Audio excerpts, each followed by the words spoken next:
السلام عليكم ورحمة الله وبركاته. أبطال الصف الأول الإعدادي عاملين إيه؟ يا رب جميعا تكونوا في أحسن حال. فيديو على السريع كده نراجع بيه الجزء اللي خدناه في حصة النهاردة، عشان إن شاء الله عندكم امتحان الحصة الجاية وعندكم تصحيح واجب على الجزء اللي أنا علمتلكم عليه. هنتكلم في الدرس الأول عن قارة أفريقيا، الموقع والكشوف الجغرافية. في حصتنا بأمر الله هنتكلم عن الموقع لقارة أفريقيا، سواء الموقع الفلكي أو الموقع الجغرافي. شوية معلومات سريعة كده محتاجين نعرفهم. طبعا كلنا عارفين إن مصر جزء من قارة أفريقيا، دي معلومة عادية وكلنا عارفينها. تقع فين مصر بالنسبة لقارة أفريقيا؟ هنا كده في الجزء الشمالي الشرقي من قارة أفريقيا. انا عارفه ان اللهم بارك كلكم خارجين من الحصه حافظين اللي احنا شرحناه، انا واثقه من ده بفضل ربنا، ثم بفضل مجهودكم الجبار اللي انتوا عملتوه. بصراحه النهارده يا سنه اولى انا كنت طايره بيكم من الفرحه، ولكن عشان بس احس ان انا قلبي اطمن وان انا عملت لكم الفيديو بتاعكم، فمش هطول عليكم. هحاول ان انا انجزه مراجعه سريعه تسمعوه بس قبل الحصه وقبل الامتحان، يظبط معاكم الدنيا اكتر. عندي معلومة تانية إن قارة أفريقيا هي إحدى قارات العالم القديم. مين قارات العالم القديم؟ آسيا وأفريقيا ومين؟ وأوروبا. دي قارات العالم القديم. طب قارات العالم الجديد؟ أمريكا الشمالية وأمريكا الجنوبية وأستراليا وأنتاركتيكا. تمام؟ عايز أعرف المساحة، مساحة قارة أفريقيا. أكبر القارات عندك هي قارة آسيا، يعني رقم واحد من حيث المساحة. طب قارة أفريقيا بعدها على طول، يبقى هي تاني القارات من حيث الإيه؟ من حيث المساحة.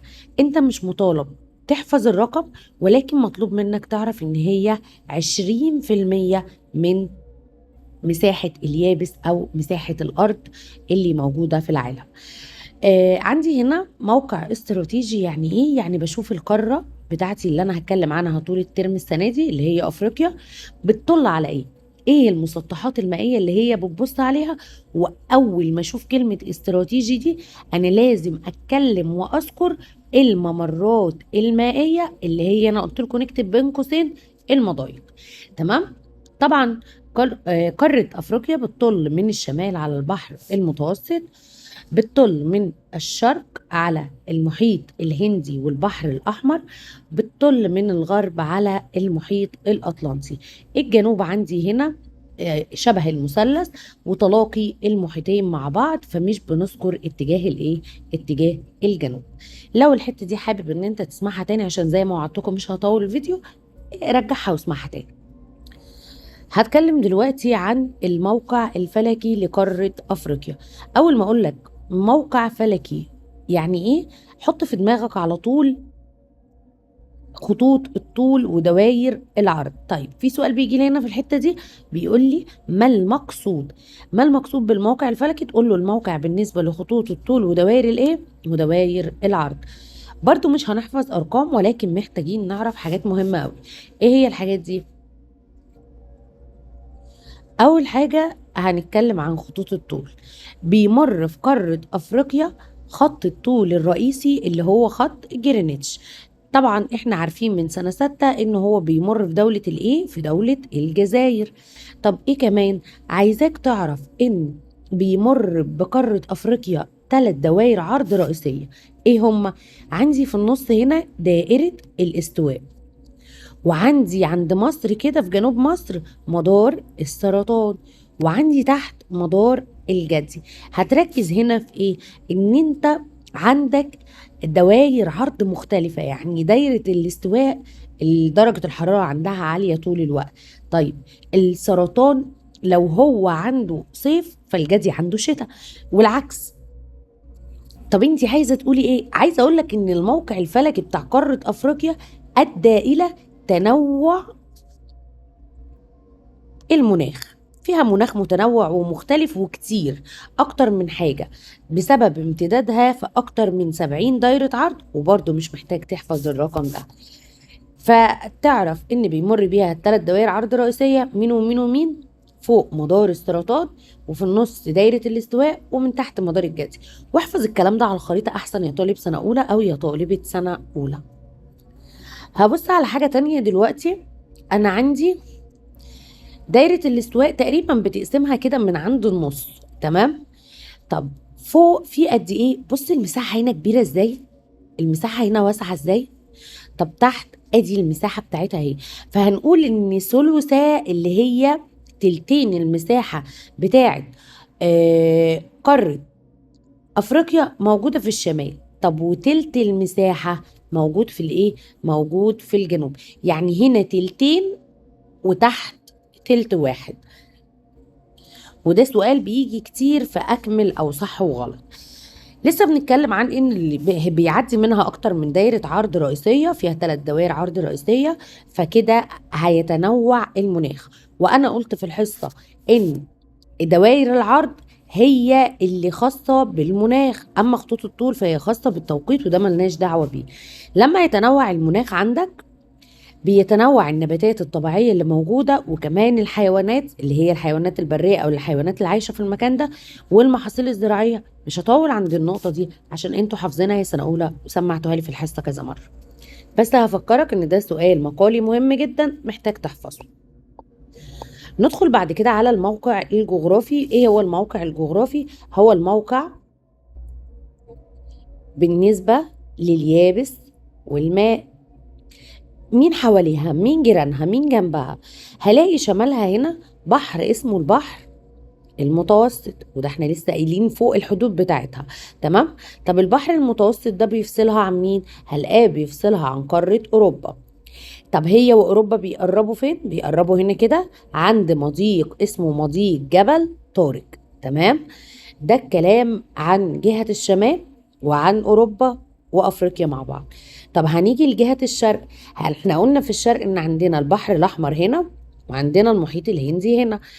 الاتنين دول بيفصلوا قارة افريقيا عن قارة اسيا، تمام. اسيا وافريقيا بيقربوا فين؟ بيقربوا هنا كده في الحتة دي عند مضيق باب المندب، وبيتصلوا ببعض يعني لازقين في بعض عند شبه جزيرة سيناء. الكلام مكتوب جنبه اهو، نبص عليه. فاضل عندي جهة الغرب، بلاقي لسه قايلين المحيط الأطلنطي. طب احنا لو بصينا على المحيط الأطلنطي ورا منه هنا في قارتين، قارة فوق اسمها أمريكا الشمالية وقارة تحت اسمها أمريكا الجنوبية. لازم تفرق ما بين ما النتائج المترتبة على الموقع الجغرافي لقارة أفريقيا، وما بين ما النتائج المترتبة على الموقع الفلكي اللي بتتكلم فيه عن دوائر العرض، اللي بتتكلم فيه عن المناخ. طيب السؤال بتاع ما النتائج المترتبة على الموقع الجغرافي لقارة أفريقيا طبعا أدى إلى تحكمها في طرق الملاحة العالمية. يعني إيه ملاحة؟ يعني السفن اللي رايحة جاية في البحار والمحيطات اللي حواليها. شبه جزيرة سيناء مالها؟ بتتصل عن طريقها أفريقيا بآسيا، بيتصلوا عند شبه جزيرة سيناء، تمام. شبه جزيرة سيناء مهمة؟ طبعا مهمة. مهمة في حاجتين، مهمة حضارية ومهمة استراتيجية. هنمسك في استراتيجية، انت لسه قايله لنا ممرات وقايله لنا مضايق. وطبعا شبه جزيرة سيناء احنا هنا عملنا قناة السويس، فالموضوع مهم جدا. هقول لك ماشي، دي حاجات معلومات لازم تكون عارفها يا طالب سنة أولى عامة يعني، تمام. طب ايه علاقة شبه جزيرة سيناء بالأهمية الاستراتيجية؟ الكتاب مديني مثال ان كل النصايب السوداء جات لنا من شبه جزيرة سيناء، واديتكم امثله وقلت لكم الهكسوس لما جم احتلوا مصر جم من شبه جزيرة سيناء. اسرائيل لما دخلت مصر وحاربناها في حرب 73 جت من شبه جزيرة سيناء، وبلاوي تانية كتير دخلت علينا من شبه جزيرة سيناء. طب هنقول الكلام ده ازاي؟ هنقول طبعا موقعها حيوي جدا، بتطل على البحر المتوسط وعلى البحر الأحمر وعلى خليج العقبة وخليج السويس، وبقى فيها قناة السويس. كانت دايما هي البوابة اللي عبرت من خلالها حملات عسكرية كتير للوصول إلى مصر ومنها إلى أفريقيا. طيب إيه المطلوب مننا؟ مطلوب مننا نحافظ على أمن شبه جزيرة سيناء. ليه؟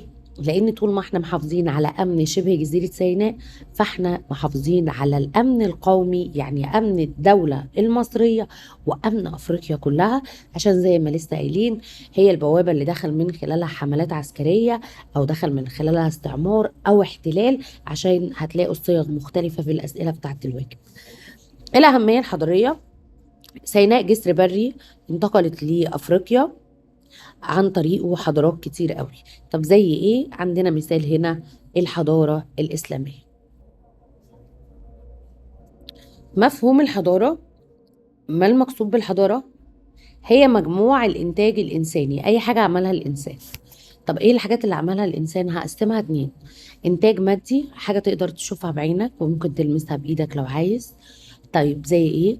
قصور، مباني، قلاع، حصون، أهرامات، أي حاجة عملها الإنسان وتقدر تشوفها بعينك وتلمسها زي ما قلنا.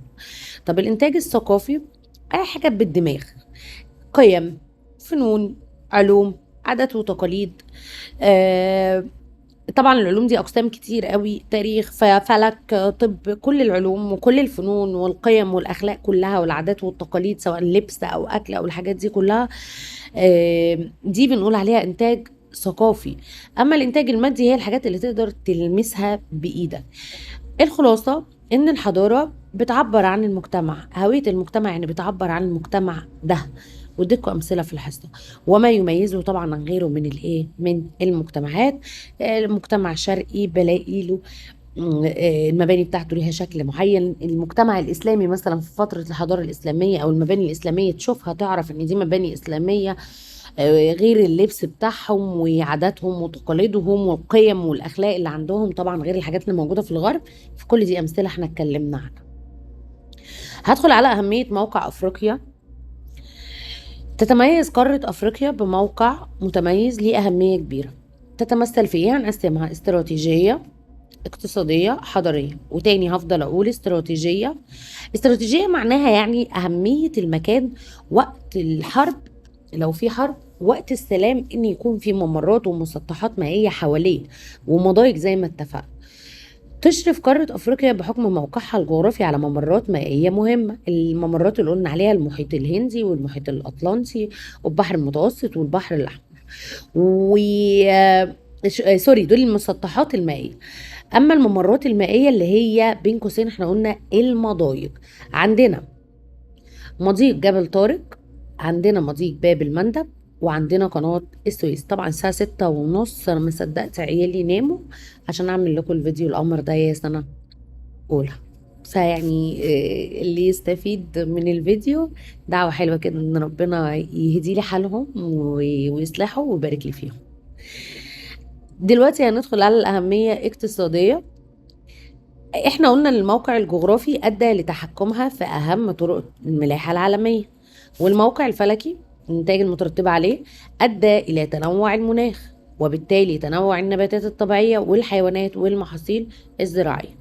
موقع فلكي انت هنا بتتكلم عن دوائر العرض مش خطوط الطول. موقع جغرافي تشوف جيرانها الحاجات اللي حواليها، ده حواليها محيط هندي وفيها مسطحات مائية مهمة زي البحر الأحمر والمتوسط ومحيط أطلنطي، ايه ده، وعندها كمان مضايق يا عم الحاج، يبقى بتتحكم في طرق الملاحة الايه؟ العالمية. أهمية حضارية قامت على أرضها حضارات زي الحضارة المصرية القديمة في مصر، هنتكلم عنها بالتفصيل. حضارة كوش في السودان، هناخد عنها بعض المعلومات. وعندي حضارة أكسوم في إريتريا وإثيوبيا. وعندي حضارة قرطاج في دولة تونس. نتكلم عنهم كلهم ما تقلقوش يا سنة أولى. احفظوا بس الجزء اللي احنا خدناه، طبعا هتحلوا عليه. انا قلت لكم هقول لكم على الاسئله اللي هتتحل المره دي، بس هعمل معاكم ده ماشي. هنحل 1 و2 و3 و4 5 6 7 8 10 12 13 14 15. بصوا السؤال ده بيقول لي هنا: بيمر خط جرينتش واكبر الدول العربيه الافريقيه من حيث المساحه. طبعا انت لازم تكون الذاكره عندك شغاله. السؤال ده صح، اللي هي دوله الايه؟ الجزائر. تمام. سؤال 17. ماشي. تمام تمام. 20. ونقول بس كده. هندخل على السؤال الاخطر. 1 2 3 4. يا رب بس وانا مستعجلة كده ما سوحكوش. 7 8 9 10. منورنا يا محمد يا علي باشا، بحب الراجل ده قوي. تعد صوب ما تحته خط. احنا خلصنا صفحة 13، ندخل على صفحة 14. 1 و2 و3 4.